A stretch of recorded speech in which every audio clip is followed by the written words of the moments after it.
বাড়িতে উৎসবমুখর পরিবেশ। চারদিকে লাল নীল বাতি জ্বলছে। আজ আমার বাবার বিয়ে। হ্যাঁ, আমার বাবার দ্বিতীয় বিয়ে। আমরা 4 বোন থাকা সত্ত্বেও 60 বছর বয়সে বংশ রক্ষা করার জন্য বাবা দ্বিতীয় বিয়ে করতে যাচ্ছে। ছেলে সন্তান হলো বংশের প্রদীপ। মেয়ে সন্তান কখন বংশ রক্ষা করতে পারে না, তাই তারা বংশের প্রদীপও হতে পারে না। আমার মায়ের অপরাধ, সে একটা ছেলে সন্তান জন্ম দিতে পারেনি। তাই বাবা ছেলে সন্তানের জন্য আর একটা বিয়ে করতে যাচ্ছে। বাবা প্রথমে বিয়েতে রাজি ছিল না, পরে কি ভেবে রাজি হয়ে গেল। আমার চাচা ফুপুরা মূল চক্রান্তকারী, তারাই বাবাকে বিয়ের জন্য পরামর্শ দিয়েছেন। তাদের এক কথা, ওলা হলো বংশের প্রদীপ। ভাইজান, তুমি মরে গেলে যে কি হইব? এত বিশাল সম্পত্তি জামাইরা লুটে পুটে খাইবে। তোমার নাম ডাক ধুলোয় মিশে যাবে। আলী আহমেদ খন্দকারের নাম ডাক কিছু থাকবে না, সব শেষ হয়ে যাবে। আমরা কি সমাজে বাস করি?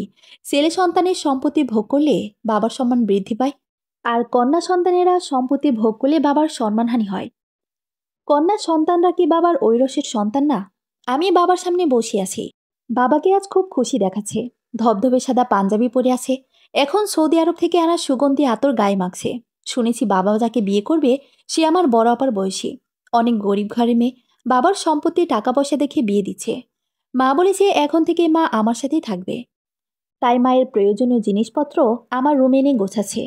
মায়ের চোখ লাল হয়ে আছে, মনে হয় অনেক কেঁদেছে। ফুপুরা মায়ের রুমটা ফুল দিয়ে সাজাচ্ছে। এখন থেকে নতুন মা ওই রুমে থাকবে। মাও তো একদিন এমনভাবে বউ সেজে এসেছিল বাবার ঘরে। হয়তো মায়ের জন্য এভাবে বাসর ঘর সাজিয়েছিল। কিন্তু আজ মায়ের 35 বছরের ভালোবাসা রীতি টানতে যাচ্ছে। মা কি জানতো এই বয়সে এসে তাকে সতীনের সংসার করতে হবে? আর যাই হোক, কোনো স্ত্রী চায় না তার ভালোবাসার ভাগ অন্য কাউকে দিতে। আর আজ পৃথিবীর সব থেকে কঠিন কাজটি আমার মা করতে যাচ্ছে।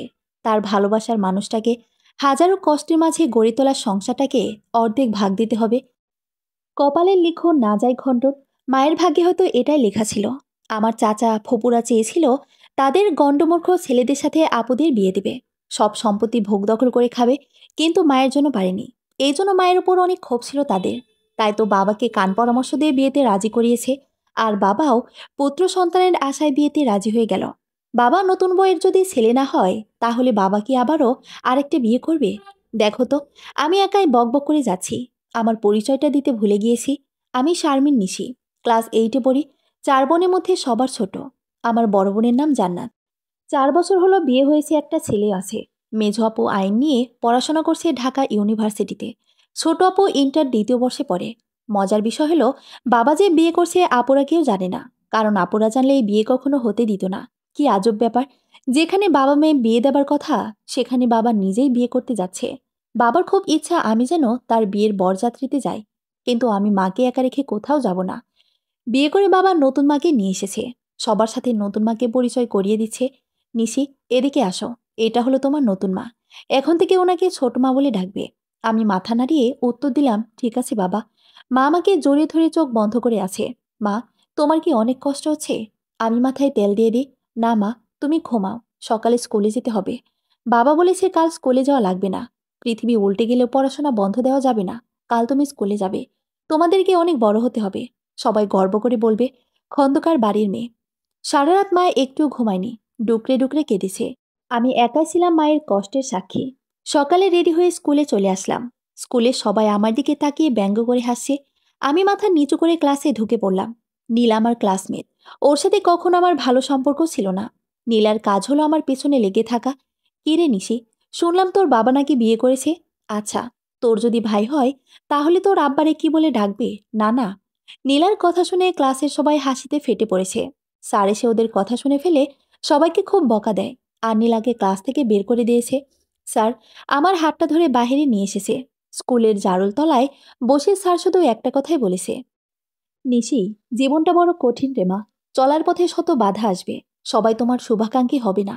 এর মধ্যে তোমাকে মানুষের মতো মানুষ হতে হবে। জীবনটাকে সুন্দরভাবে সাজাতে হবে। কে কি বলে তা মাথায় নেবে না। তোমার শুধু একটা জিনিস মাথায় রাখবে, পড়ালেখা করিয়ে দেখিয়ে দিবে মেয়েরা বাবার সম্মান ধরে রাখতে পারে। চলার পথে বাবা মায়ের লাঠি হতে পারে। আমি জানি তুই পারবি, তোকে পারতেই হবে। আমি মুগ্ধ হয়ে স্যারের কথাগুলো শুনেছি। আর মনে মনে প্রতিজ্ঞা করেছি মায়ের মনের আশা পূরণ করব। আমি ডাক্তার হব। স্কুল থেকে এসে মাকে ঘরের কোথাও খুঁজে পাচ্ছি না। পুকুর পাড়ে গিয়ে দেখি মা কাঁদছে। আমি যে মাকে জড়িয়ে ধরে আছি। মা গো, তুমি কেঁদো না। তুমি যা বলবে আমি তাই করব। তোমার সব দুঃখ দূর করে দেব। বাড়ির সবাই খুব খুশি ছোট মার বাচ্চা হবে। বাবা ছোট মায়ের খুব যত্ন করে। ছোট মাকে আমার খুব একটা পছন্দ না। সবার সামনে ভালো ব্যবহার করলেও আমি একা থাকলে বাজে ব্যবহার করে। ওই দিন বাবার সাথে বাজারে যেতে চেয়েছিলাম। ছোট মা বাবার সামনে নোংরা ভাষার গালি করলো, বলে এত বড় দামড়ি মাইয়া বাজারে যাবে কি করতে, বেড়াকোর শরীরে গা ঘেঁষতে। আমি লজ্জায় কেঁদে দিয়েছি। বাবা ওই মহিলাকে কিছুই বলেনি, শুধু এই চুপ করো। আমি জীবনেও বাবার সাথে কোথাও যাবার কথা মুখেও আনবো না। এদিকে বরাবর শ্বশুরবাড়ির লোকেরা বাবার ওপর রেগে আছে। আপুকে এখানে আসতে মানা করে দিয়েছে। একটা বছর হয়ে গেছে আপুরা বাড়িতে আসে না। বাবা আগের মতো আপুদের সাথে যোগাযোগ করে না। আগে প্রতি মাসে একবার করে ছোট আপুকে দেখে আসতো। এখন আপুদের সাথে ফোনে কথা বলারও সময় নাই। বাসায় লোকজনে ভরা আত্মস্বজনরা সবাই এসেছে। ছোট মায়ের ছেলে হয়েছে। বাবা আজ অনেক খুশি। একটা গরু, দুইটা ছাগল জবাই দেওয়া হয়েছে। সমস্ত গ্রামের লোকেদের খাওয়ানো হবে। আকিকা দিয়ে ভাইয়ের নাম রাখা হয়েছে খন্দকার ফজলে আরমান। ভাইটাকে আমাদেরকে ধরতে দেয় না। আমরা নাকি ভাইয়ের বড় শত্রু। সুযোগ বুঝে মেরে ফেলব। বাবা এসে মায়ের আঁচলের থেকে চাবির গোছাটা খুলে নিয়ে গেছে। ছোট মা বাবার কাছে আবদার করেছে সংসারের সব দায়িত্ব সে চায়। বাবা উপহার হিসেবে সংসারের কৃতিত্ব ছোট মাকে দিয়েছে, কারণ সে ছেলের মা। আমার মা এখন আর এই পরিবারে কেউ না, মায়ের প্রয়োজন নাই। আমি জানি বাবার ওপর মায়ের অনেক অভিমান, তাই পুতুলের মতো সবকিছু দেখেও দেখে না। ছোট মায়ের বড় ভাই এসেছে। এখন থেকে আমাদের সাথেই থাকবে। বাবার সাথে ব্যবসায় দেখাশোনা করবে। বাবা একা ব্যবসায়ে সব দিক একা সামলাতে পারছে না, তাই ছোট মা ওনার ভাইকে খবর দিয়ে এনেছি। লোকটা কেমন করে যেন আমার মায়ের দিকে তাকিয়ে থাকে। আমার ওই মামাটাকে সুবিধার মনে হয় না। কারণে অকারণে আমাদের রুমের সামনে দিয়ে ঘোরাফেরা করে। বাবাটা না কেমন যেন হয়ে গেছে। আমাকে এখন আর একদম ভালোবাসে না। 3 দিন ধরে বাবাকে বলেছি একটা নোটবই আর কাগজ লাগবে। বাবার মনে থাকে না, অথচ ভাইয়ের জন্য ব্যাগ ভরে বাজার করে নিয়ে আসে। বাবা বাইরে থেকে এসে ছোট মায়ের রুমে চলে যায়। আমাদের সাথে কথা বলতে মনে হয় বাবার কষ্ট হয়।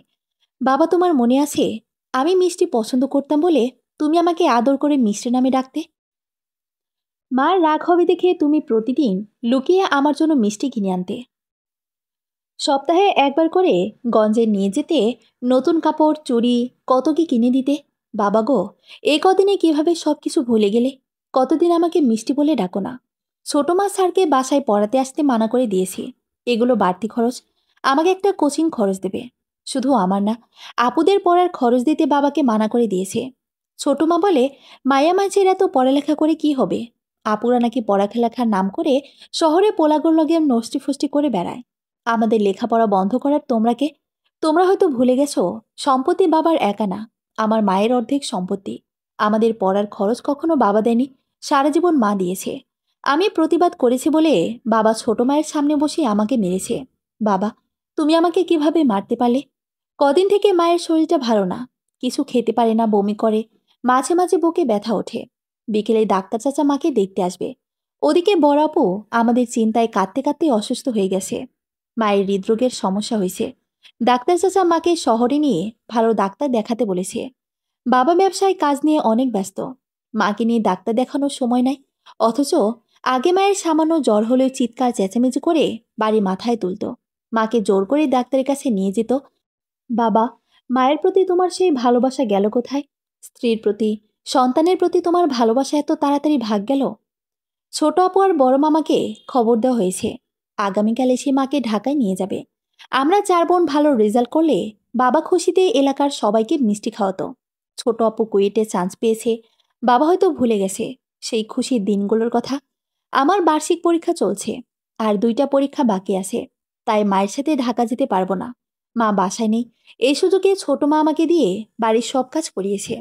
বাড়িতে 3জন কাজের লোক থাকা সত্ত্বেও মশলা বাটা, কাপড় ধোয়া, থালাবাটি ধোয়া, সমস্ত বাড়ির উঠান ঝাড়ু দেওয়া হয়েছে। বাবা, তুমি তো একবারও খোঁজ নিলে না আমি কেমন আছি। তুমি কি কিছু দেখো না? আগে তো 1 গ্লাস পানিও নিজেও খেতে দিতে না। শুনেছি মা মরলে বাপ হয় তালয়, আর আমার মা থাকতে বাপ হয়েছে তালয়। হাতের ঠোকসা পড়ে গেছে, ব্যথার জ্বর উঠছে। সারাদিন তেমন কিছু খাইনি, শুধু দুপুরে কলা আর 1 পিস রুটি খেয়েছিলাম। অনেক রাত, খুব খিদা পেয়েছে। খেতে গিয়ে দেখি আমার জন্য গুড়া মাছের চচ্চড়ি আর ডাল রাখা আছে, যা আমি খাই না। রুমে এসে শুয়ে পড়লাম, কিন্তু খিদায় ঘুম আসছে না। আজ বুঝলাম ক্ষুধার জ্বালা কি কোনোদিন না খেয়ে থাকিনি, মা জোর করে খাই দিত। আগে রাতে মাঝে মাঝে ঘুমিয়ে পড়তাম। বাবা প্লেটে করে খাবার এনে ঘুম থেকে উঠিয়ে খাইয়ে দিত। ওই সবগুলো দিনগুলো এখন শুধু দীর্ঘশ্বাস আর স্মৃতি। বারবার শুধু সুকান্ত ভট্টাচার্যের কবিতাটা মনে পড়ছে, হে মহাজীবন। আরে কাব্য নয়, এবার কঠিন কঠোর গদ্যে আনো। পদ ললত্ব ঝঙ্কার মুছে যা, প্রয়োজন নেই কবিতার স্নিগ্ধত্ব। কবিতা তোমায় দিলাম ছুটি। ক্ষুধার রাজ্যে পৃথিবী গদ্যময়, পূর্ণিমা চাঁদ যেন ঝলসানো রুটি। জমিলা খালা বুঝতে পেরেছিল আমার খুব ক্ষুধা লাগছে। উনি এসে আমাকে জিজ্ঞেস করলো, কি গো মা, খিদা লাগছে? আমি মাথা নাড়ালাম। বেডি একটা হারামি, এত কইরা কইলাম ছোটমণি গুড়া মাছ খায় না, এই জন্য ইলিশ মাছের বড় 2টা টুকরা রাইখা দাও। অসুস্থ, সারাদিন ভাত খায় নাই। হারামি বেডি শুনল না, ইচ্ছা করে তোমার কোটনি ফুপু গো সব মাছ দিয়া ভাত খাওয়াই দিল। আম্মা গো, তুমি একটু অপেক্ষা করো, আমি তোমার লাগা ভাত নিয়ে আইতাছি। জমিলা খালা ডিম ভাজি বেগুন ভাজি করে আনছে, নিজের হাতে আমাকে খাইয়ে দিল। উনি তো আমার রক্তের কেউ না, 4টা 6টা বছর আমাদের বাড়ি কাজ করে, তারও আমার প্রতি এত ভালোবাসা। আমার হাতে রক্ত পড়া দেখে কাঁদি দিছে, 2 হাত ধরে অসংখ্য চুমো খাইছে। শুধু একটা কথা বলতেছিল, আম্মা গো, তোমারে দিয়ে কাজ করতে মানা করছিলাম। মাগির ঝি মাগি, আমাগোর সবাইরে ভয় দেখাইছে, আমরা তোমার কাজ কইরা দিলে বাড়ি থেকে তাড়াই দেবে। খিদার জ্বালা বড় জ্বালা, অভাবের কাছে আমাগো হাত পা বাঁধা। এই বুড়া বয়সে কই যামু? বাবা, তোমার সাথে আমার রক্তের সম্পর্ক, আমার জন্মদাতা পিতা। তোমার কি আমার জন্য একটু মায়া লাগে না? ভাইটা আমারে দেখলে খিলখিল করে হেসে দেয়, 2 হাত বাড়িয়ে কোলে নিতে বলে। সকালে আমাকে দেখে চাচির কোল থাকবে না, আমার কোলে আসছে কি যে খুশি। ছোট মা দেখে আমার কোল থেকে জোর করে ভাইটাকে টেনে নিয়ে গেল। মা আলাদা তাতে কি, বাবা তো একই আমার রক্তের ভাই। আমাদের কি কোনো অধিকার নেই ভাইটাকে কোলে নেবার? ছোট মা ভোর রাতে এসে আমাকে ঘুম থেকে ডেকে তুলেছে কাজ করানোর জন্য। প্রতি বছর শীতের দিন খেজুরের রস দিয়ে গুড় বানায়। আজ গুড় বানাবে বলে বড় পাতিলে করে রস জ্বালাচ্ছে। আমি দাঁড়িয়ে আছি, ছোট মায়ে এক জগ গরম রস এনে ইচ্ছা করে আমার পায়ের উপর ফেলে দিয়েছে। আমি শুধু মাগো করে একটা চিৎকার দিছি, তারপর আর কিছু মনে নেই। আমার ডান পায়ের হাঁটু থেকে পায়ের পাতা পর্যন্ত চামড়া উঠে মাংস বেরিয়ে গেছে, ব্যথায় কাতরাছি। কবিরা চাচা এসে কিসব ছাল বাকল দিয়ে পা বেঁধে দিয়ে গেছে। মাগো, তুমি তাড়াতাড়ি চলে আসো, দেখো তোমার ছোট মনিটার কি হাল করেছে। ওরা মেরে ফেলবে আমাকে। মুক্তা আপা ছোটবেলা থেকে আমাদের বাসায় আছে, ওনাকে কখন বাসার কাজের লোক হিসেবে দেখিনি। খুব ভালোবাসে আমাকে। গত 2 দিন ধরে এক গ্লাস পানিও মুখে দেয়নি আমার অসুস্থতায়। আপুর একটা রেডিও আছে, প্রতিদিন 9টার সময়ে ঢাকা বেতারে ছায়াছবির গান হয়। আমি বাসায় থাকলে মুক্তা আপুর সাথে বসে গান শুনি। শুয়ে থেকে ভালো লাগছে না, আপুকে রেডিও ছাড়তে বলছি। আমি গান শুনতেছি, আপু আমার পা পরিষ্কার করে দিচ্ছে। রেডিওতে একটা গান হচ্ছে, মন্দ হোক আর ভালো হোক, বাবা আমার বাবা। পৃথিবীতে বাবার মতো আছে আর কেবা? স্বর্গের মতো ছিল আমাদের ঘর, যেখানে ছিল শুধু সোহাগ আর আদর। সেই ঘর থেকে বাবা হারিয়ে গেল, আমার কপালে এলো দুঃখ এলো। আজ বুঝেছি আমি বাবা কি ছিল। আমার খুব কষ্ট হচ্ছে, বুক ফেটে কান্না আসে। চিৎকার করে কেঁদে আমারও বলতে ইচ্ছে করছে, ভালো হোক আর মন্দ হোক, বাবা আমার বাবা। পৃথিবীতে বাবার মতো আর আছে কেবা? মাকে খুব দেখতে ইচ্ছে করছে। 3 দিন ধরে সদর হাসপাতালে ভর্তি আছি। পায়ে পোড়া স্থানে ওসব ছালবাকল দেবার কারণে ইনফেকশন হয়েছে। মাকে জানানো হয়নি আমি অসুস্থ। আমার পা পুড়ে গেছে খবর পেয়ে ছোট মামা এসে হাসপাতালে নিয়ে আসে, সাথে মুক্তা আপু আছে। মেজো আপু নাইটের গাড়িতে চড়েছে, সকালের মধ্যে এখানে এসে পৌঁছে যাবে। বাবা শুধু মামাকে 10,000 টাকা দিয়ে কর্তব্য পালন করতে চেয়েছিল। মামা বাবার কাছ থেকে 1 টাকাও নেয়নি। বাবা একটা বারের জন্য আমাকে দেখতেও আসেনি, অথচ রায়হান স্যার এসে আমাকে দেখে গেছে। খুব কষ্ট পেয়েছিলাম যখন বাবাকে বলেছি ছোট মা ইচ্ছে করে আমার পা পুড়িয়ে দিয়েছে। বাবা আমার কথা বিশ্বাস করেনি, ছোট মা যা বলেছে তাই বিশ্বাস করেছে। সংসারে অশান্তি লাগানোর জন্য নাকি এই কাজ করেছি। বাবার সুখ দেখে আমাদের সহ্য হচ্ছে না। একদিনে ডাক্তার নার্সদের সাথে ভালো সম্পর্ক হয়ে গেছে। সবাই আমাকে অনেক ভালোবাসে, বিশেষ করে শাহিদ ভাই। বড় আপু অনেক প্রকার খাবার রান্না করে পাঠিয়ে দিয়েছে। জ্বর, শরীরে ব্যথার কারণে কিছুই খেতে পারি না। মেজো আপুটার কষ্ট হচ্ছে আমার জন্য, একটুও ঘুমাতে পারে না, দিনরাত জেগে থাকে, সেবা যত্ন করে। শাহিদ ভাইয়ের আপুকে অনেক পছন্দ হয়েছে, মামার কাছে বিয়ের প্রস্তাব দিয়েছে। আপুরও মনে হয় শাহিদ ভাইকে পছন্দ হয়েছে, দেখলে মুচকে মুচকি হাসে। আগামীকাল সকালে বাড়িতে যাব। মা ঢাকাতে আছে, এখনো বাড়ি আসেনি। আপুর সাথে শাহিদ ভাইয়ের বিয়েটা ঠিক হয়ে গেছে। ছোট মা, চাচা, ফুপুদের দেখেই বোঝা যাচ্ছে ওনারা কেউ খুশি হয়নি। উল্টা গ্রামের সবার কাছে বলে বেড়াচ্ছে, কি মায়া দেখছো, শহরের ডাক্তার দেখাতে যাইয়া বেটা ধরে আনছে। মিয়া ভাইরে বিয়ে করায় ভালো করছি। এই মাইয়ারা ভাইয়ের মান সম্মান কিছুই রাখবে না। পায়ের ঘা কমছে, কিন্তু ঠিকমতো হাঁটতে পারে না। মা আমার এই অবস্থা দেখে চিৎকার করে কাটছে, এর আগে মাকে এভাবে কাঁদতে দেখিনি। মা আমাকে চোখের আড়াল হতে দেয় না। আমার রেজাল্ট দিয়েছে, স্কুলে যেতে দেয়নি। মেঝো অপর মুক্তা গেছে রেজাল্ট আনতে। রেজাল্ট দেখে মনটা খারাপ হয়ে গেছে, তৃতীয় হয়েছি। আমি ক্লাসে কখনো দ্বিতীয় হইনি। আপুর সাথে বাবার কথা কাটাকাটি হয়েছে, কেন আমার প্রাইভেট টিচার রাখা বন্ধ করে দিয়েছিল। বাবা সাহেব জানিয়ে দিয়েছে সে আমাদের পড়ালেখার পিছনে 1 টাকাও খরচ করবে না। যে বাপু, বিয়ে উপলক্ষে আপুরা সবাই বাড়িতে এসেছে। বড় দুলাভাই স্কুলে গিয়ে রায়হান স্যারকে ঠিক করে এসেছে আমাকে বাসায় এসে পড়ানোর জন্য। আপুর বিয়েতে বাবা কোনো খরচ দিতে পারবে না, বাবার হাতে টাকা পয়সা নাই। অথচ দুদিন আগে ভাইয়ের জন্মদিন উপলক্ষে ভাইয়ের নামে 3 বিঘা জমি কিনে দিয়েছে। মামারাই আপুর বিয়ের সব ব্যবস্থা করেছে। গতরাতে বাড়িতে ডাকাতি হয়েছে। নগদ 3 লক্ষ টাকার আপুর বিয়ের গহনা ডাকাতেরা নিয়ে গেছে। এত পাহারাদার থাকার পরেও ডাকাতরা কিভাবে ঘরে ঢুকলো আর দরজা খুললই কিভাবে? ঘরের ডাকাতি হবার সময় ছোট মার ভাই ঘরে ছিল না। ওই সময় উনি কোথায় ছিল? ডাকাতরা শুধু আপুর বিয়ের গহনা নিয়ে গেল। বাসায় তো ছোট মার স্বর্ণের জিনিসপত্র ছিল, তা নিল না কেন? বাবার বিশ্বাস মা নাকি মামাদের দিয়ে লোক ভাড়া করে বাড়িতে ডাকাতি করিয়েছে। 37 বছর সংসার করার বিনিময়ে মা পেল মিথ্যা অপবাদ। ফুপাতো ভাইয়েরা গিয়ে আপুর বিয়েটা ভেঙে দিয়ে এসেছে। এখন শাহেদ ভাইয়ের বাসার লোকেরা এই বিয়েতে রাজি না। শাহেদ ভাই একা এসেছে আপুকে বিয়ে করার জন্য। শাহেদ ভাই মায়ের কাছে হাত জোড় করে আপুকে চাচ্ছে। শাহেদ ভাই, আমি জানি আপনারা খুব আশ্চর্য হচ্ছেন, এত কিছুর পরেও কোনো আমি বিয়েটা করতে চাচ্ছি। আমার 6 বছরের বয়সে মা মারা যায়। বাবা আবার বিয়ে করে ঘরে আনে সৎমা। সৎমা কখনো আমাকে নিজের সন্তান হিসেবে মেনে নিতে পারেনি। ঠিকমতো খেতে দিত না, আমাকে দিয়ে বাড়ির কাজ করাতো। মাছ মাংস রান্না করলে আমাকে খেতে দিত না, আমাকে দিত সাদা ভাত আর শুকনা মরিচ। জানেন, একটু ভালো খাবার খাওয়ার জন্য নদীতে পুকুর থেকে মাছ ধরে আনতাম। মাকে বলতাম, মা আজকে আমাকে একটা বড় মাছ দিয়েন। কিন্তু মা কোনো সময় আমাকে একটা বড় মাছের টুকরা দিত না। বেছে বেছে সব থেকে ছোট মাছটাই আমার প্লেটে দিত। প্রতিবাদ করলে কপালে মায়ের ছাড়া কিছু জুটত না। কতদিন কত রাত না খেয়ে কাটিয়েছি তার ঠিক নেই। আব্বা দেখেও না দেখার ভান করে থাকতো। আমি অনেক কষ্টে পড়ালেখা করেছি, মানুষের বাড়ি কামলাগিরিও করেছি। এসএসসি পাশ করার পরে নানা এসে আমাকে নিয়ে যায়। মামারা খালারা মিলে আমার সব খরচ দেওয়া শুরু করে। আমি মেডিকেলে চান্স পাওয়ার পরে সবার কাছ থেকে টাকা নেওয়া বন্ধ করে দিই। টিউশনি করে নিজের খরচ নিজে চালাতে শুরু করি। আমি জানি সৎ মায়ের জ্বালাগে। মেডিকেলে নিচে গিয়ে দেখে আমার খুব কষ্ট হয়েছিল। সৎ মায়েরা যে কেউ অত্যাচারী হয়, যারাই শিকার হয় তারাই একমাত্র জানে। জানেন মা, আমি যখন থেকে বুঝতে শিখেছি মনে মনে পণ করেছি কখনো দুটো সন্তান নেব না। কারণ প্রথম সন্তানের ভালোবাসার ভাগ হয়ে যাবে। একটা বাচ্চা থাকলে পুরো ভালোবাসা, সম্পত্তিও পাবে, আর দুটো হলে অর্ধেক অর্ধেক। তাই আমি 2টা সন্তান কখনোই নেব না। মা যে বাকে আমি আপনাদের কাছে ভিক্ষা চাই।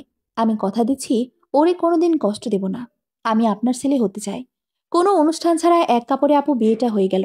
মায়ের গহনার 4 ভাগ করে 1 ভাগ জোর করে আপুকে দিয়ে দিয়েছে। মামারা চেয়েছিল আপুকে আসবাবপত্র বানিয়ে দিতে।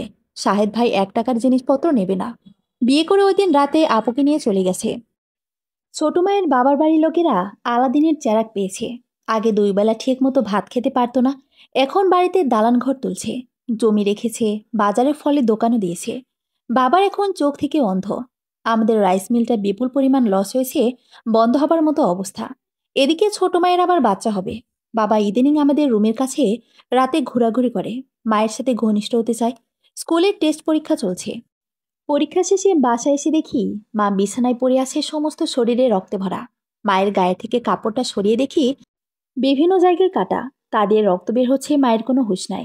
মুক্তা আপার কাছ থেকে জানতে পারি বাবা মাকে লাঠি দিয়ে অনেক মেরেছে। কেন, কিসের জন্য জানি না। আমি কি করব কিছু বুঝতে পারছি না। ছোট চাচি এসে মায়ের কাটা স্থানে ব্যথার মলম লাগিয়ে দিয়েছে। আমি মাকে জড়িয়ে ধরে কাঁদছি। আজকে তো মাকে মেরে ফেলতে পারতো। মায়ের কাছে জিজ্ঞেস করেছি কেন বাবা মায়ের গায়ে হাত তুলেছে। মায়ের কাছ থেকে জানতে পারি সৎমা আর তার ভাই মিলে ধানের গোলা থেকে 1.5 বস্তা ধান চুরি করে নিয়ে যাবার সময় মা দেখে ফেলে। ছোট মা নিজেদের দোষ ঢাকার জন্য বাবার কাছে দিয়ে মিথ্যে কথা বলে।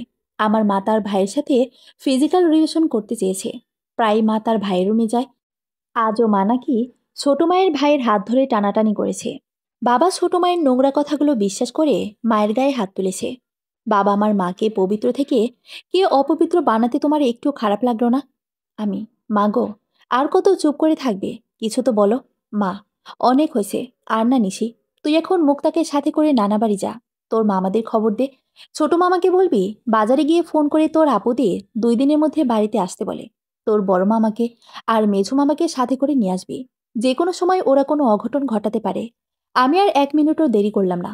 জমিলা খালাকে মার কাছে রেখে নানা বাড়ি চলে আসলাম। আমাদের বাসা থেকে নানাদের বাড়ি 3 মাইল দূরে। মামাদেরকে সবকিছু খুলে বললাম। মামারা আমার কথা শুনে সাথে সাথে আমাকে নিয়ে বাড়িতে চলে এসেছে। বড় মামা অনেক রেগে আছে। রুমের দরজা ভেতর থেকে আটকানো। মায়ের সামনে আমরা 3জন বসে আছি। মা, আমি যদি তোমাদের বাবার সাথে আর সংসার না করি, তোমাদের কোনো অভিযোগ থাকবে আমার ওপর? তোমরা কি রাজি আমার সিদ্ধান্তে? আমরা 4 বোন মাকে জড়িয়ে ধরেছি। মা গো, তোমার প্রতি আমাদের কোনো অভিযোগ না। এই সিদ্ধান্ত তোমার আগে আরও নেওয়া উচিত ছিল। এই 3 বছর ধরে কম তো আর অপমান অপবাদ সহ্য করলে না। শেষ পর্যন্ত এই বুড়ো বয়সে মারও খেলে। আর কত সহ্য করবে তুমি? আমার মায়ের 38 বছরের সংসার জীবনের ইতি ঘটল। মা বাবাকে ডিভোর্স দিয়ে দিয়েছে। মেজ আপু সব ব্যবস্থা করেছে। আপু 6 মাস হয়েছে জর্জ কোর্টের অ্যাডভোকেট হয়েছে। আমাদের দেশে অনেকে বলে ইসলামে 4টা বিয়ে ফরজ, এটা নাকি বাধ্যতামূলক। এই ফতোয়া দিয়ে অনেকে একাধিক বিয়ে করে। কিন্তু ইসলাম ধর্মে কি বলে? ইসলামের বিধানে একক বিবাহ বা বহু বিবাহ দুইটারই সম্মতি রয়েছে। তবে একক বিবাহ বেশি প্রচলিত। বহু বিবাহ ইসলাম উৎসাহিত করেনি। সূরা আন-নিসার 3 নম্বর আয়াতে বলা হয়েছে, তোমাদের পছন্দ মতো বিয়ে করো 2, 3, 4 জনকে। তবে যদি ন্যায় বিচার করতে না পারো, তাহলে একজনকে বিয়ে করতে হবে। আবার সূরা নিসার 129 নম্বর আয়াতে উল্লেখ করা হয়েছে, এটা অসম্ভব যে তুমি সব স্ত্রীকে সমানভাবে দেখবে, তবে তাদের উপর থেকে মুখ ফিরিয়ে নিও না। এখানে কোরআন যা বোঝাতে চেয়েছে, ন্যায় বিচার বলতে ভালোবাসার কথা বলেছে। কোনো ব্যক্তি স্ত্রী ও স্ত্রীর গণের সাথে সমান ব্যবহার দ্বারা দাম্পত্য জীবনের সুখ শান্তি বজায় রাখতে পারে ও অর্থনৈতিক সচ্ছলতা, সময় ইত্যাদি সমান ভাগে দিতে পারে। তার জন্য একান্ত প্রয়োজন বোধে 4জন স্ত্রীর গ্রহণের অনুমতি আছে, কিন্তু কোনো নির্দেশ নাই। একজন স্ত্রীকে একটা বাড়ি কিনে দিলে অন্যজনও যেন বাড়ি পায়। তাই কোরআনে বলেছে, তখনই একটার বেশি বিয়ে করো, তুমি যদি ন্যায় বিচার করতে পারো। যদি না পারো, একটার বেশি বিয়ে করো না। ইসলাম ধর্মে একটা বিয়ে ফরজ, 4টা বিয়ে না।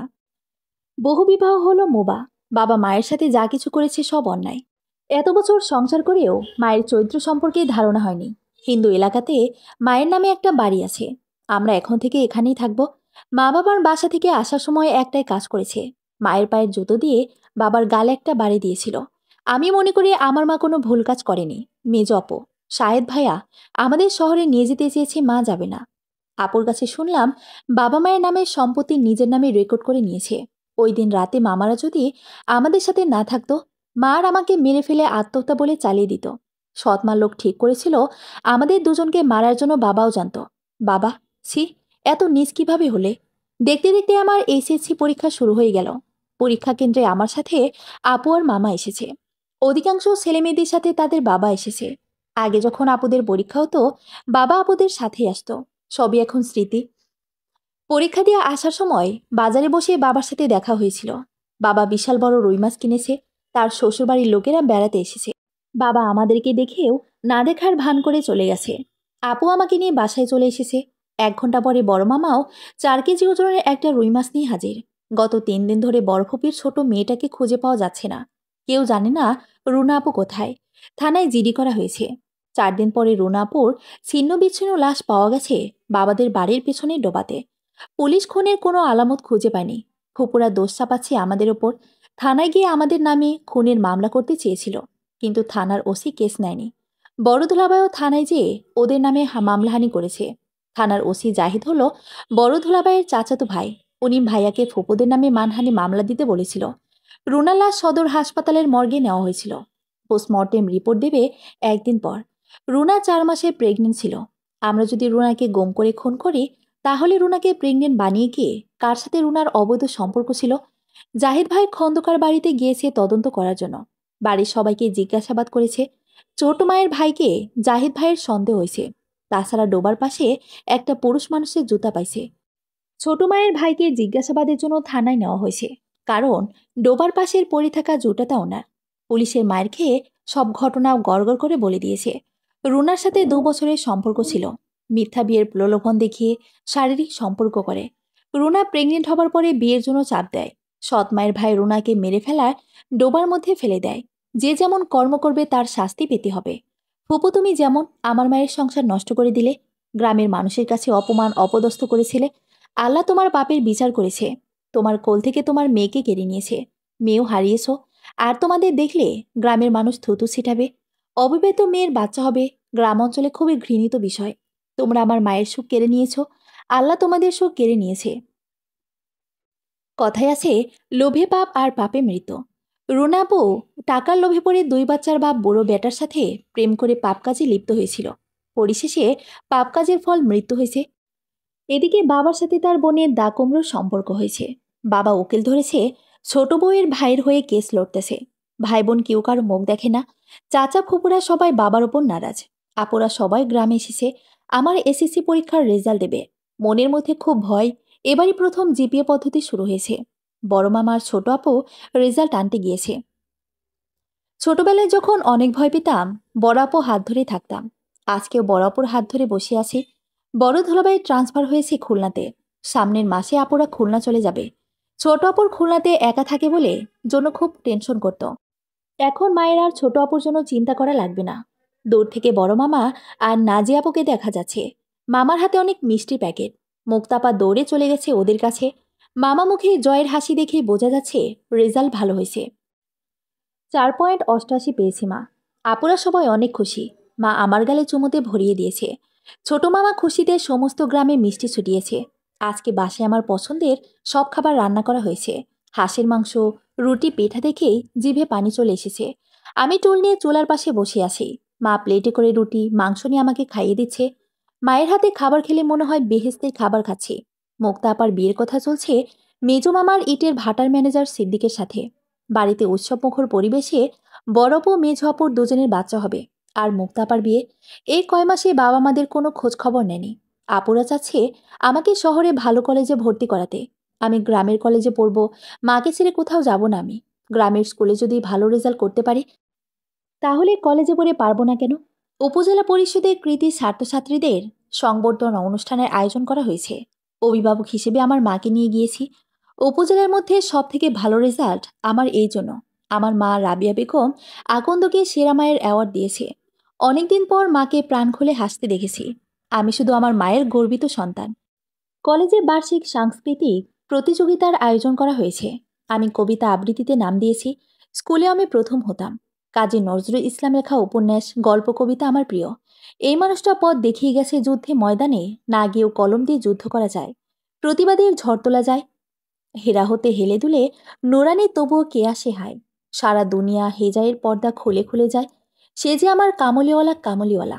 কি সৃষ্টি, কি সুন্দর লেখনী। যত শুনি ততপরি মুগ্ধ হয়ে যায়। প্রতিযোগিতার মঞ্চে দাঁড়িয়ে আবৃত্তি করা শুরু করলাম।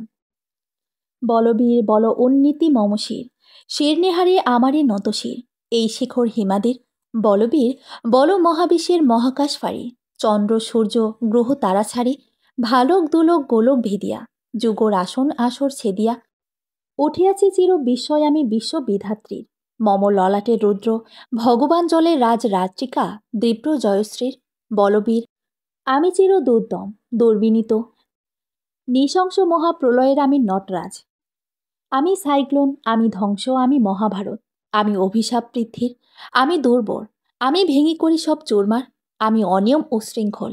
আমি দলে যাই যত বন্ধন, যত নিয়ম কানুন শৃঙ্খল। আমি মানি না কোনো আইন। আমি ভরা তরি করি, ভরা ডুবি। আমি টর্পেডো, আমি ভীম ভাসমান মাইন। আমি এলোকের ঝড় অকাল, বৈশাখীর আমি বিদ্রোহী। আমি বিদ্রোহী। আমি উইনার হয়েছি। মা দেখলে অনেক খুশি হবে। মায়ের শরীরটা ভালো না, বুকে ব্যথাটা বেড়েছে। অনুষ্ঠানে আসার আগে মাকে একটু অসুস্থ দেখে এসেছি। বাড়ির সামনে এসে কলিজার ভেতরে একটা ধাক্কা খেলাম। এত মানুষ কেন? আমার পা চলছে না, শরীরে কোনো শক্তি নাই। ভেতরে এসে দেখি আমার মায়ের নিষ্প্রাণ দেহটা পড়ে আছে। মেজ আপু জড়িয়ে ধরে কাঁদছে। ও মা, ওঠো না, চোখ বন্ধ করে আছো কেন? ও মা গো, চোখ খোলো, একটাবার তাকাও। মা গো, তুমি রাগ হইছ?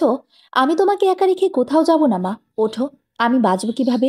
আমি কার কাছে থাকবো? তুমি আমাকে একা রেখে চলে যেও না মা।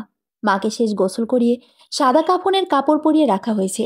নাকের ভিতরে সাদা তুলো দেওয়া, মাথার ধারে আগরবাতি জ্বলছে। মায়ের গায়ে থেকে আতর আর কপুরের ঘ্রাণ। মুখটা কেমন ফ্যাকাশে হয়ে আছে। কোনো চিন্তা নাই, ভাবনায় নিশ্চিন্তে ঘুমিয়ে আছে। খন্দকার বাড়ির সবাই মায়ের লাশ দেখতে এসেছে। মামাদেরকে বলে দিয়েছি ওরা যেন বাড়ির ত্রিসীমানায় না ঢুকতে পারে। আমার বাবা নামের খুনিটাও মাকে দেখতে এসেছে। মৃত্যুর আগে জ্বালিয়ে শান্তি হয়নি ওদের। মরার পরে কি দেখতে এসেছে? ওদের এই নগণ্য চেহারা দেখলে আমার মা কষ্ট পাবে। আপুদেরকে হাত জোর করে বাবা মায়ের লাশ দেখার অনুমতি পেয়েছে, কিন্তু আপুরা হয়তো ভুলে গেছে বাবার সাথে মায়ের যেদিন ডিভোর্স হয়েছিল, মা বলেছিল আমি মরে গেলে ও বাড়ির লোকেদের আমার চেহারা দেখা দূরে থাক, আমার জানাজার শরিক যেন না হয়। আমি মায়ের কথা রাখবো। চাচা ফুপু যত আত্মীয় কাউকে পারমিশন দেয়নি ভেতরে ঢোকার। কি দেখতে এসেছেন? আমার মা মৃত্যুর আগে কতটা কষ্ট পেয়ে মরেছে তাই দেখতে? শেষবারের মতো রাবুর চেহারা একটাবার দেখতে দে। আমি দেখেই চলে যাব। সম্ভব না। কোন অধিকারী দেখতে এসেছেন? আমার স্ত্রী ছিল। হ্যাঁ, কোনো এক সময় ছিল। সেই সম্পর্কটা আপনি নিজেই শেষ করে দিয়েছেন। আপনি জানেন না কোনো বেগানা পুরুষের মহিলা মানুষের মৃত্যুর পরে লাশের চেহারা দেখা জায়েজ না হারাম?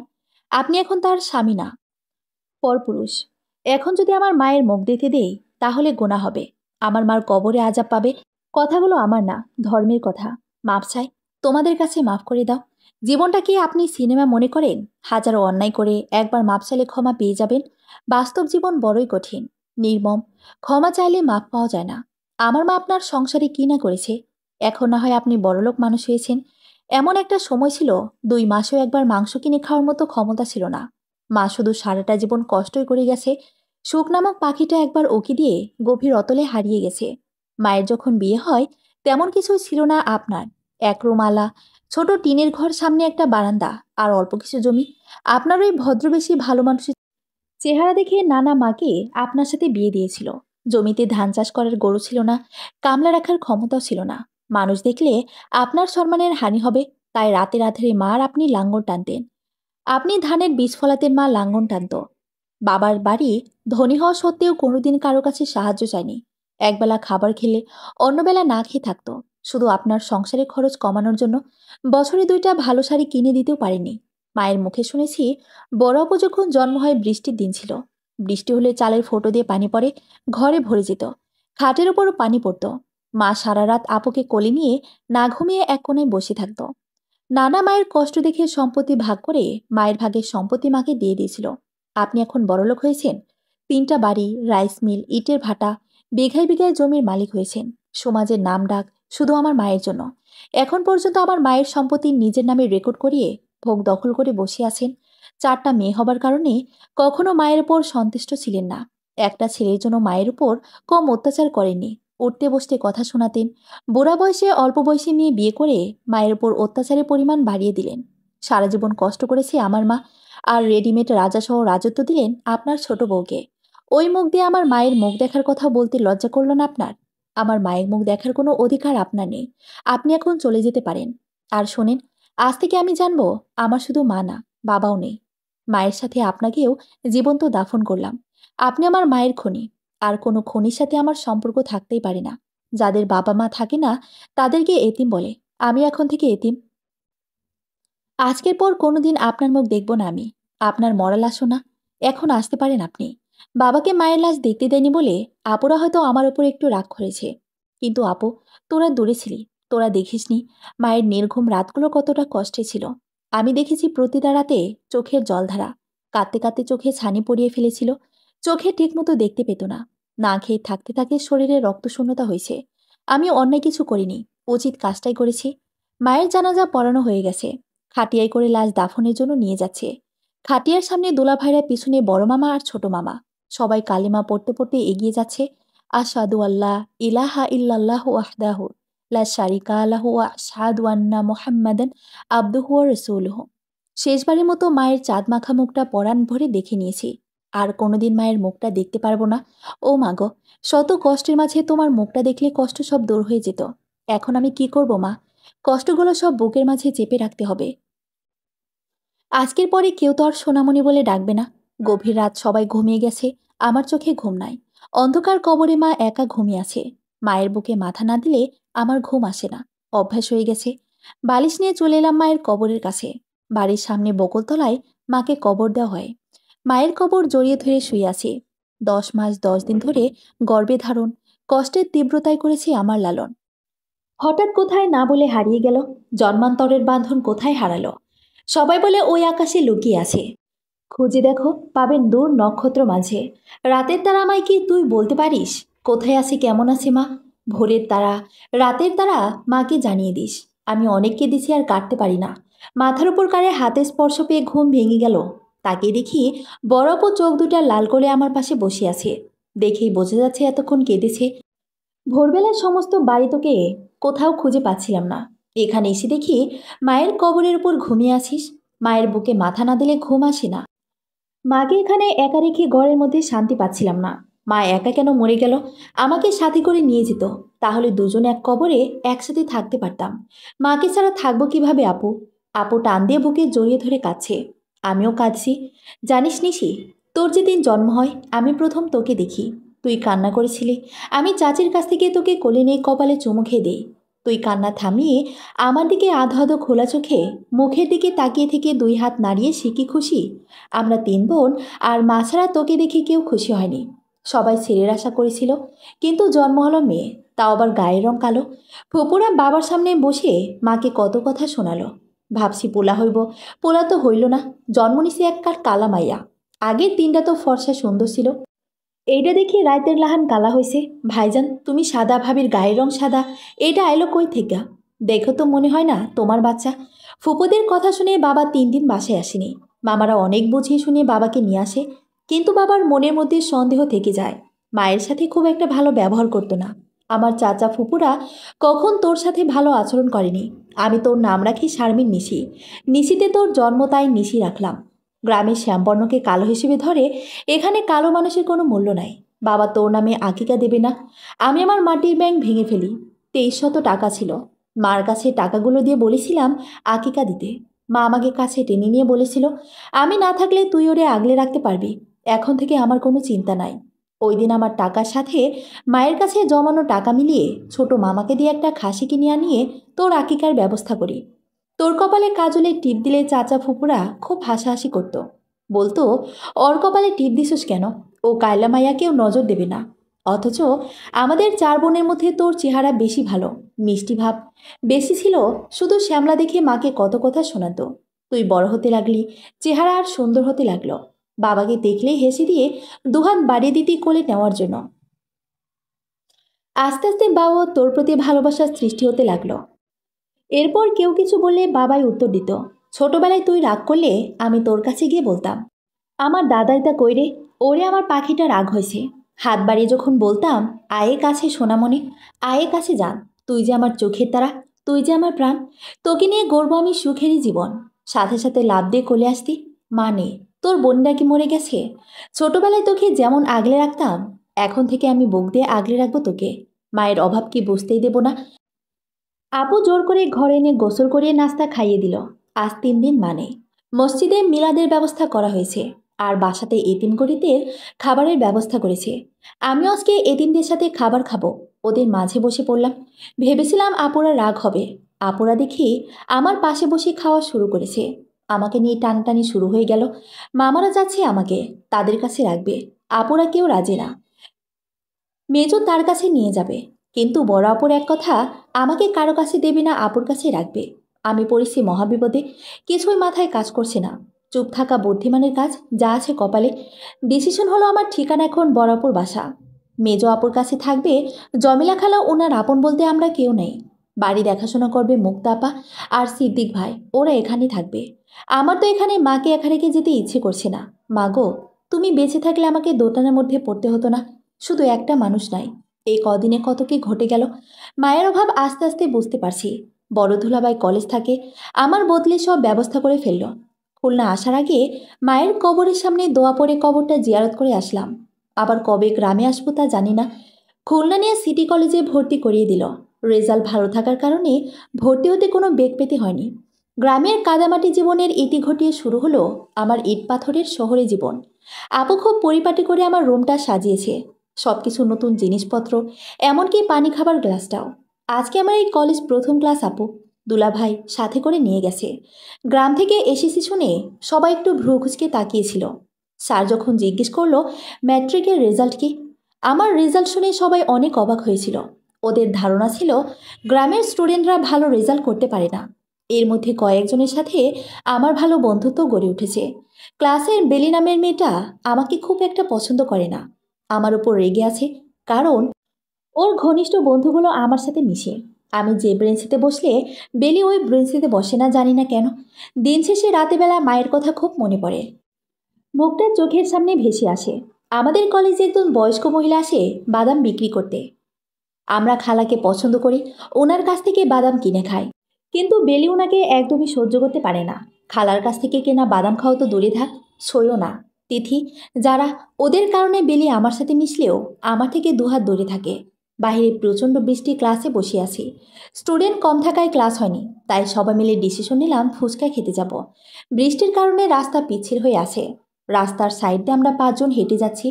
হাঁটার সময় বেলি স্লিপ খেয়ে পড়ে যাওয়ার সময় আমি ওর হাতটা ধরে ফেলি। বেলি এক ঝটকা দিয়ে আমার হাতটা সরিয়ে ফেললো। সবাই ওর কাণ্ড দেখে অবাক। আমি কেন ওর হাত ধরেছি, এখন ওর শরীর ঘিন ঘিন লাগছে। আমার কালো হাত দিয়ে কেন কেউ স্পর্শ করেছি। বেলি 7 দিন নাকি ওর হাত দিয়ে কিছু খেতে পারবে না। আমি কিছুক্ষণ ওর মুখের দিকে তাকিয়েছিলাম। বেলি কালো মানুষদের অনেক ঘৃণা করে। এতদিনে বুঝলাম আসল কাহিনী। কলেজের খালাকে কেন পছন্দ করতো না, কেন ওনার কাছ থেকে কেনা বাদাম খেত না শুধু কালো বলে। খালার গায়ের রং আমার মতো কালো। বেলি যে অনেক ফর্সা তাও না, উজ্জ্বল ফর্সা। বেলির কাণ্ড কারখানা দেখা সবাই হতবাক। দোকান থেকে সাবান কিনে হাত ধুচ্ছে। খুব কষ্ট লাগছে। কালো মানুষ কি মানুষ না? মানুষ হলো আশরাফুল মাখলুকাত, পৃথিবীর সেরা জীব। কিন্তু মানুষের আচরণ যদি পশুদের মতো হয়, তাকে কি মানুষ বলা যায়? গায়ের রং কালো দেখে যারা মানুষকে অসম্মান করে, ভালোবাসতে জানে না, তাদের মতো মানুষকে দেখলে আমারও ঘৃণা লাগে। আজ মায়ের কথা খুব মনে পড়ছে। কই, আমি কালো ছিলাম, আমার মায়ের তো কখনো আমাকে ঘৃণা লাগেনি। কত হাজার চুমু খেয়েছে মুখে। আমি ছিলাম মায়ের কাছে পৃথিবীর সব থেকে সুন্দর মানুষ। মা আমার মুখের দিকে সবসময় তাকিয়ে থাকতো। মা নাকি বাগানে ফুটে থাকা টকটকে লাল গোলাপের দিকে তাকিয়ে আছে। সন্তানের প্রতি মায়ের ভালোবাসা কি কালো ফর্সাতে বিচার করে? মন খারাপ করে বাসায় চলে আসলাম। এসে দেখি চাচা এসেছে।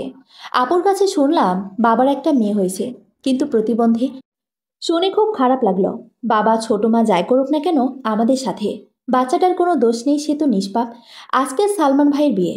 সালমান ভাই হলো বড় আপুর চাচাতো দেবর। ছোট আপুর সাথে ওনার 7 বছরের রিলেশন ছিল। আমরা ব্রকেন ফ্যামিলির মেয়ে বলে সালমানদের ফ্যামিলি কেউ এই বিয়েতে রাজি না।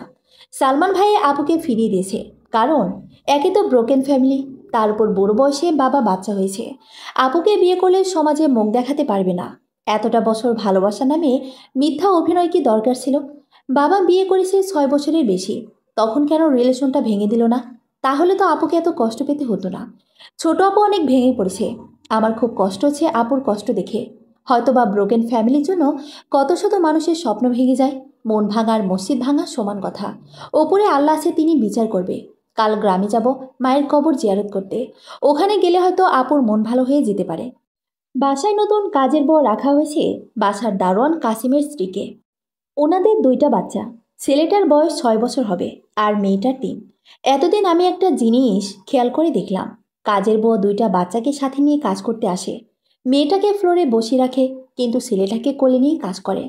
ছেলেটাকে 1 মিনিটের জন্য কোল থেকে নামায় না। উনি না পারলে কাশিমের কাছে দিয়ে আসে। আর মেয়ে বাচ্চাটা কান্না করলে ফিরেও তাকায় না, উল্টা গায়েও হাত তোলে। বুয়াকে প্রতিদিন দুপুরে খাবার দেওয়া হয়। ওনাকে দেখি মাছ মাংস যাই দেই না কেন, প্রথমে ছেলেটাকে আগে মাছ মাংস দিয়ে ভাত খাওয়ানো শেষে প্লেটে ঝোল মাখানো খালি ভাতগুলো মেয়েটাকে খাওয়ায়। ওনাদের স্বামী স্ত্রীর কাণ্ড কারখানা দেখে আমি হতবাক। এরা যে জন্মদাতা, পিতামাতা নাকি অন্য কিছু। আপুকে বলে দিয়েছি ছোট বাচ্চা মেয়েটাকে আলাদা করে খাবার দিতে। বাচ্চাটার মুখের দিকে তাকালে মায়া লাগে। দেখেই বোঝা যায় অযত্ন অবহেলায় অপুষ্টিজনিত সমস্যায় ভুগছে। ধনী গরিব, শিক্ষক অশিক্ষিত, সবখানে কন্যা সন্তানরা অবহেলিত। কাজের বুয়ার সাথে কথা বলে বুঝতে পারলাম উনি ওনার পরিবার থেকে শিখে এসেছে। ওনার পরিবারও কন্যা সন্তানের সাথে এই একই আচরণ করেছে। তাদের ভাষ্যমতে মেয়ে বিয়ে দিলে পরের ঘরে গিয়ে পর হইয়া যাইব। পোলা তো আর পর হইবে না, ঘরের পোলা ঘরেই থাকবো। বুড়া বয়সে আমাকে দেখভাল করবে। আমরা যদি পোলারে না খাওয়াই, তাইলে পোলাই কি আর আমগো বুড়া বয়সে খাওয়াইব? একটাবারও চিন্তা করলো না। কয়দিন পরে বিয়ে দিলে মেয়েটা শ্বশুরবাড়ি চলে যাবে। স্বামী, শ্বশুরবাড়ির লোকেরা ভালোবাসবে, তার গ্যারান্টি কে দেবে? তারা তো এর থেকে বেশি অত্যাচার করতে পারে। আপনার মেয়ে সন্তানরা জীবনে কি পেল? না বাবা মেয়ের ভালোবাসা, না স্বামী সংসারের শান্তি। কাজের বউকে অনেক বোঝালাম, জানি না লাইবা নামের মেয়েটা সুখের দেখা পাবে কিনা, নাকি অবহেলা অনাদারে বড় হবে। রাখে আল্লাহ মারিকে। আল্লাহ যদি সহায় হয়, কার সাধ্য আছে মুখ ফিরিয়ে নেবার। ছোট আপুর বিয়ে ঠিক হয়েছে আপুর ভার্সিটির শিক্ষকের সাথে। ওনারাই বাসায় বিয়ের প্রস্তাব নিয়ে আসে। এই শুক্রবার বিয়ে। আত্মীয় স্বজন সবাই আসা শুরু করেছে। বাবার বাড়ির কেউ বিয়েতে আসবে না, মামারা সবাই চলে এসেছে। বিয়ে উপলক্ষে আমাদের 3 বোনের একই রকম ম্যাচিং করা ড্রেস কিনেছি। দুলাভাই আর বাবুদের একই রকম ড্রেস তৈরি করতে দিয়েছি। অবশেষে কোনো ঝামেলা ছাড়া আপুর বিয়েটা হয়ে গেল, সবাই খুব খুশি। মেয়ে, তুমি মানে একটা সময় আপন মানুষরা হয়ে যাবে পর, আর অপরিচিত মানুষগুলো হয়ে যাবে আপন। বাবার বাড়ি ছেড়ে যেদিন তুমি স্বামী বাড়ি চলে যাবে, ওটাই হবে তোমার আপন ঠিকানা। আপুর বাসার পাশের ফ্ল্যাটের ভাবিকে সবাই বিবিসি বাংলার সাংবাদিক বলে ডাকে। ওনার কাজ হলো এলাকায় কোথায় কি ঘটছে তা নিয়ে আলোচনা সমালোচনা করা, এক একজনের কথা অন্যজনের কানে লাগানো। উনি বেশ কিছুদিন ধরে ঘন ঘন আমাদের বাসায় যাতায়াত করছে। মতলবটা বুঝতে পারছি না। আমার রুমে বসেই ওদের সব কথা শোনা যাচ্ছে। নাজিয়ার বিয়েটা হয়ে গেল ভাবি। আমার খুব ইচ্ছা আপনাদের সাথে আত্মীয় করার। ভেবেছিলাম নাজিয়াকে আমার ছোট ভাইয়ের জন্য বউ করে নেব, কিন্তু তার আগে ওর বিয়ে ঠিক করে ফেললেন। ভাবি, একটা কথা জিজ্ঞেস করি, নিশি কি আপনার মায়ের পেটের বোন? ভাবি, এই কথা কেন বললেন? আমরা মায়ের পেটের আপন 4 বোন। হ্যাঁ, নিশি আমার আপন বোন। না, আসলে কিছু মনে করে না। নিশিকে দেখলে মনে হয় না আপনাদের বোন। চেহারায় কোনো মিল নেই। আপনারা 3 বোন দেখতে অনেক সুন্দর, কি ফর্সা। আর নিশির গায়ের রং ময়লা। এই বাজারে কালো মেয়েদের কোনো দাম নেই। না জানি বিয়ে দিতে কত ভোগান্তির শিকার হতে হয়। এটা আমাদের বিষয়, আপনাকে ভাবতে হবে না। শ্যামলা দেখে কি আমার বোন পানিতে পড়ে গেছে? গায়ের রং ফর্সা হলে বুঝি আপনাদের কাছে সে সুন্দর হয়ে যাবে? আমাদের 4 বোনের মধ্যে নিশির চেহারা সব থেকে দেখতে সুন্দর, লাবণ্য ভাব বেশি। কি যে বলেন ভাবি, কালামায়ার কোনো দাম আছে নাকি? ছেলে মানুষ হলো খাঁটি হীরা কালা, ফর্সা সবই সমান। আমার ভাই কিছুদিনের মতো বাইরে যাবে, সোনার টুকরা ছেলে। ভাবি, আপনাদের খুব মনে ধরেছে। আপনারা যদি চান নিশির বিষয় ভেবে দেখতে পারি। তবে কথা হলো কালামায়া বোঝেন তো, শ্বশুরবাড়ির লোকেদের মন জয় করতে হবে। নিশিকে এত সকালে বিয়ে দেবার কোনো ইচ্ছে নাই। আমাদের সবার ইচ্ছা ও ডাক্তারি পড়বে। কালামায়া এ পড়িয়ে কি লাভ? বয়স থাকতে বিয়ে দিয়ে দেন, পরে কিন্তু পস্তাবেন, পাত্র খুঁজে পাবেন না। আমার ভাই পাত্র হিসেবে খুব ভালো। আপনাদের ছেলেরে তেমন কিছু দেওয়া লাগবে না। সুইডেন যাবার খরচটা দিলে হবে। আর মেয়ে পক্ষরা এমনিতে ঘর সাজিয়ে দেয়, উপহার হিসেবে ঘরটা সাজিয়ে দিলেই হবে। ভাবি, আপনি এখন আসতে পারেন। আমার বোনের গায়ের রং নিয়ে আমরা অখুশি না। আপনার সোনার টুকরা ভাইকে অন্য কোথাও বিয়ে দিয়ে সোনার হরিণ নিয়ে আসেন। আপনি যে শিক্ষিত, আপনার কথায় তা বোঝা যায় না। মন মানসিকতা চেঞ্জ করেন। আর কোনো কথা না বলে এবার আসেন। নিজের অজান্তে বুক চিরে একটা দীর্ঘশ্বাস বেরিয়ে এলো। এতক্ষণ আপুর আর পাশের বাসার ভাবির কথা শুনতেছিলাম। এতদিন মেয়ে হয়েছে দেখে কথা শোনা লাগতো, এখন কালো মেয়ে বলে অপমানিত হতে হয়। আল্লাহর কত ছোট করবে মানুষের কাছে। আল্লাহ গো, ধৈর্য ধরার শক্তি দাও, যেন হতাশ হয়ে কোনো ভুল কাজ না করে বসি। কিছুদিন আগে একটা কবিতা শুনেছিলাম। আমি এক সাধারণ মেয়ে, রং যদিও কালো, চোখ কালো হরিণ নেয়, লোকে বলে দেখতে বেশ ভালো। শুনেছি যেদিন নাকি জন্মেছিলাম, ঠাকুরমার মাথায় ছিল হাত, বিলাপ করে বলেছিল, করব কি করে এই মেয়েকে পার। যেমন যেমন বয়স বাড়ে, কাটছে তো সময় বেলা, সবার চোখে দেখতে পায় রংটার অবহেলা। যে আসে সেই দিচ্ছে উপদেশের পাহাড়, কালামের কেমন হবে আচার বিচার। ইন্টার পরীক্ষার রেজাল্ট দিয়েছে, আমি A+ পেয়েছি। 3 ডক্টরস মেডিকেল কোচিং ভর্তি হয়েছি। পড়াশোনার অনেক চাপ। 7 মাস হলো গ্রামে যায় না। কতদিন মাকে দেখি না, মা খুব রেগে আছে। আজ 9 মাস পরে মায়ের কবর জিয়ারত করছি। মা, আমি ডাক্তারিতে চান্স পেয়েছি, খুলনা মেডিকেল কলেজে। মা গো, তোমাকে দেখতে আসি নাই এই জন্য তুমি খুব রাগ করে আছো। আমি তো তোমার স্বপ্ন পূরণ করার জন্য আসতে পারিনি। কতদিন তোমায় মুখটা দেখি না। আগে তো রোজ স্বপ্নে দেখা দিতে, এই কয়টা মাস একবারও আসেনি। প্রতিদিন রাতে অপেক্ষায় থাকি তুমি আসবে, কিন্তু তুমি তো আসো না। আমার ঘুম ভেঙে যায়, নিঃশ্বাস নিতে পারি না মা, খুব কষ্ট হয়। মা গো, আমি তোমায় একবার দেখতে চাই, একবার কথা কইতে চাই গো মা। তুমি কথা বলবে না আমার সাথে? মধুর আমার মায়ের হাসি চাঁদের মুখে ঝরে। মাকে মনে পড়ে, আমার মাকে মনে পড়ে। দেখতে দেখতে 18টি বছর কেটে গেল। আজ মায়ের 18তম মৃত্যুবার্ষিকী। এই দিনটাতে মা আমাদেরকে ছেড়ে চলে গিয়েছিলেন দূর আকাশে। চোখ বন্ধ করলে মায়ের হাসি মাখা মুখটা ভেসে আসে। মা, আজ অনেক খুশি হয়তো এই দিনটার জন্য অপেক্ষা করেছিলেন। মায়ের কবরের সামনে দাঁড়িয়ে আছি। মা গো, তুমি দেখতে পাচ্ছ, আজ তো তোমার গর্ব করার দিন। তোমার মনের আশা পূরণ করেছি। তুমি না সবসময় বলতে আমাদের গ্রামে একটা হাসপাতাল থাকলে ভালো হতো। দেখো মা, গ্রামে তোমার নামে হাসপাতাল তৈরি করেছি। এখানে গরিব অসহায় লোকেদের বিনামূল্যে চিকিৎসা প্রদান করা হবে। গ্রামের মানুষ সবাই খুশি। এখন আর কাউকে বিনা চিকিৎসায় মরতে হবে না। আর অসুস্থ রোগীদের চিকিৎসার জন্য শহরে নেবার পথে মারা যাবে না। মাগো, শুধু হাসপাতাল না, গ্রামে তোমার নামে বড় মেঝো আপু আর ছোট আপু মিলে কলেজ তৈরি করেছে। এখন আর ছাত্রছাত্রীদের কষ্ট করে 7 মাইল দূরের কলেজে পড়তে যেতে হবে না। আমি চোখ বন্ধ করলেই তোমার চাঁদ মাখা মুখটি দেখতে পাচ্ছি। তুমি অনেক খুশি হয়েছো, তাই না? জানি না কোনো ভালো কাজের জন্য আল্লাহ আমাকে এত বড় পুরস্কার দিয়েছে। তুমি মারা যাবার পরে প্রতিদিন তোমার জন্য কাঁদতাম আর মনে মনে বলতাম, আল্লাহ যেন তোমাকে আমার কাছে ফিরিয়ে দেয়। মা দেখো, আল্লাহ আমার কথা শুনেছে, সত্যি সত্যি তোমাকে আমার কাছে ফিরিয়ে দিয়েছে। এই দেখো, আমার মেয়ে হিয়া দেখতে অবিকল ঠিক তোমার মতোই হয়েছে। ওর মাঝে এখন আমি তোমাকে খুঁজে পাই। কখনো ভাবিনি আমার কপালে এত সুখ লিখেছি আল্লাহ। কালো দেখে সবাই যখন অবজ্ঞা করতো, খুব ডিপ্রেশনে ভুগতাম। আশা ছেড়ে দিয়েছিলাম, সুখের পাখিটা আমার জীবনে দেখা দেবে না, সারা জীবন হয়তো আমাকে একাই থাকা লাগবে।